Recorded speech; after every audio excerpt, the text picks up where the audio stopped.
Hello, I'm Hannah, and this is Hannah's Books. I am excited to be celebrating my first anniversary on Booktube, my Booktube birthday. I just put up another celebration video, a call for your questions for a Q&A, and I will link to that video in the description box. But for this video, I want to do the Booktube Anniversary Tag. Let's get started. Question number 1. What anniversary are you celebrating? Today, I'm celebrating the first birthday of this channel. Last year, right as Shakespeare was really getting started and Victober was coming around the bend, I started a channel. Although I had been watching Booktube for quite a while, it had really not seriously occurred to me to start my own channel. I am terribly camera shy, often read books that are not great sellers, and know very little about the vagaries of social media. But last summer, I was offered a job teaching history and literature online. I basically joked to my husband that maybe I should start a Booktube channel just for some low-key on-camera practice. He took me very seriously, and we spent an hour talking about what name to choose for the channel. My first thought was that I needed to come up with some awful and awfully good pun, or perhaps mention in my channel name that I was a knitter as well. Although he didn't come up with the terribly creative name I eventually chose, Hannah's Books, he did suggest that I shouldn't assume that I would only have subscribers who I already knew in my neighborhood. He had faith that I had something to say. Not that the nerdy, limited things I had to say would interest the multitude, but still that I should take this side project a little more seriously than what I had imagined.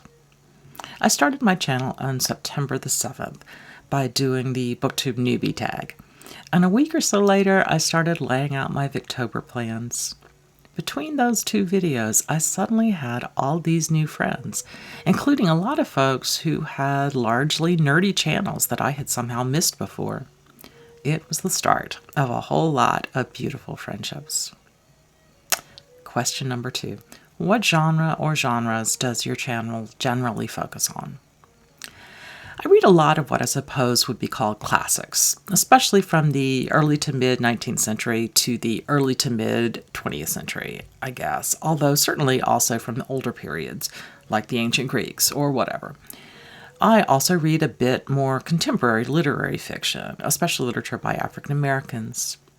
I've always read a lot of nonfiction that I don't intend to talk about on this channel in general, academic history from my career field. But recently, I've read an increasing number of contemporary, more popular nonfiction works, especially biographies and memoirs about literature, as well as books about the history of cooking or about knitting and other crafts. Question number 3. What are you most proud of on your channel in the last year? Perhaps that I've not actually fainted on camera. I'm not a natural talker. I think in typewritten words, I suspect. I found a way to prepare so extensively that I can avoid major nausea when I film, and this is by far the skill I am most proud of, which I have learned primarily from Booktube. I'm really not exaggerating here. I'm hoping that there will come a time when I am less tied to my formal preparation, but I have to say I'm still a little too terrified to take that step. Question number 4. Do you receive ARCs to review? In December or so, I joined NetGalley, and I've read several ebooks from them.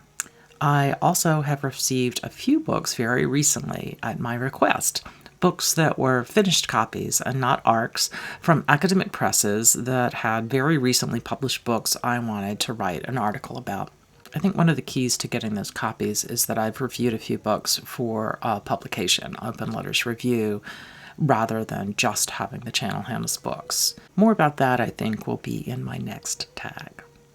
Question 5. What types of videos do you most like to do on your channel? It isn't a standard category, but I think my favorite type of video is when 2 or 3 of the books I'm reading seem to be speaking to each other. I love to talk about one theme as discussed by a couple of books.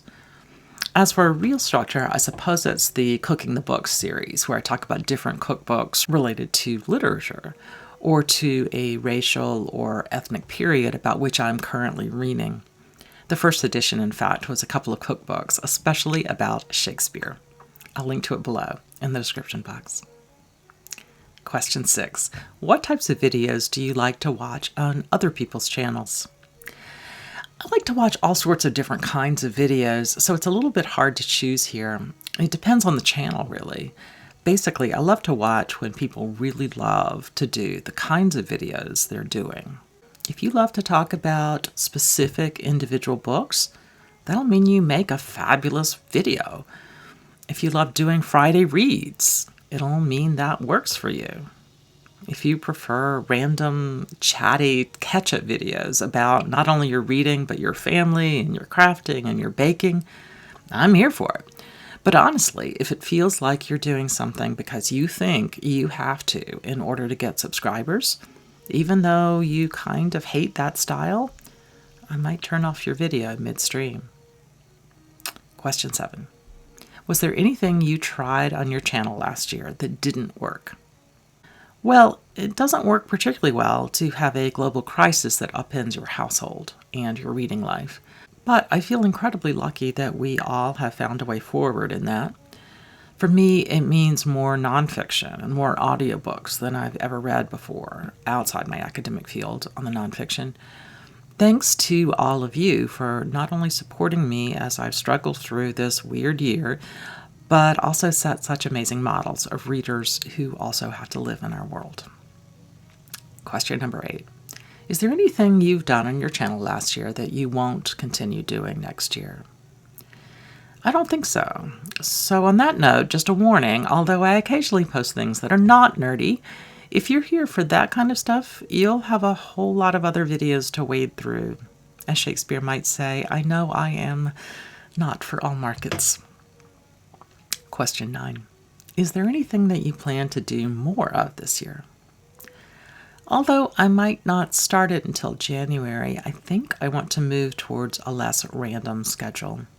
Right now, I post whenever I have something to post. I rarely film in advance. Yes, I have been trying, somewhat successfully, to do Tag Tuesday, and I posted a fair number of random weekly rambles on weekends, usually Sundays, often talking about my non-bookish life, or what I've loved on Booktube and beyond, or some particular random topic. And I've posted a handful of Friday reads, and I think I'd like to do more of those. Question 10. Is there anything new that you plan to add to your channel next year? I've been thinking about a few options about what I might want to add going forward, but I need to think more. Any new series or whatever probably would not start until January. My main goal, I think, is not about Booktube per se, but it is bookish. I have a Goodreads account, but I don't use it much. I think it's time to do a bit of catch-up and then try to keep it up to date more regularly. Question 11. What are some of the challenges you face on your channel? I think what I said in my first video is still the potentially most challenging thing. I mentioned then that my biggest challenge might be that a family member was facing a personal situation that will eventually require more of my time and my emotional energy. But that despite my concerns, I also realized that involvement with Booktube might be a great source of pleasure and connection and distraction for me. I did not anticipate that I would explain the situation at all, but I have a bit, and I've gotten a kind of support that has been extraordinarily meaningful to me. I know there will almost certainly be some hard times ahead. Knowing that this community is there for me, for us, is phenomenal. And knowing as well that even if I go through a time when I don't make videos at all, this community will be producing material that I can watch, videos that might keep me connected to a world of literature that I've always used as emotional support, as well as connected to a community of really thoughtful readers. Well, I feel like I found a very special place. Question number 12. What equipment do you use to film your videos? Because I started this channel as a side to a new career opportunity that came with some film equipment, my answer to this one is kind of complex, and it might be appropriate for a different video. Let me answer. Is that okay? Question 13. What is your one best piece of advice you can give to another booktuber? I don't know if I have any real advice other than to think of Booktube not as a place where there are going to be expectations or obvious data-driven goals. If you have 100 subscribers after a year, but those 100 subscribers are people who you really connect with, you have created an amazing thing for yourself. Be authentically you. You'll be stunned with how many other people will respond to that, no matter how weird you might think you are or your reading tastes are. At least that's been my experience. Obviously, if you want to be a huge YouTube star, this might be crazy advice, at least if you were as weird as I am. But then again, if you want to be a huge YouTube star, Booktube might not be the ideal place to start. Actually, a side story. My nerdy son, whom you will have met if you're watching my Shakespeare videos, happened to be what I'm going to call the central star of a viral video, a video that's been seen almost 5 million times. I will link to it below. It isn't a Booktube video, but actually, these were a bunch of nerds doing something weird that they loved. That is the key, sometimes to success, but always to joy. Question 14. What is the best part of having a Booktube channel? I knew from reading other people's comments before I got started that the answer was going to be the friends you make here. But really, I had no idea how important to my intellectual life and to my emotional life this world would become. All I can say is thank you. You have all made this crazy year a year I will remember as this hugely positive step into a global conversation with new friends. It's been really wonderful. Well, that's it. Thanks for joining me today, and thanks for joining me this year here on Hannah's Books. See you soon.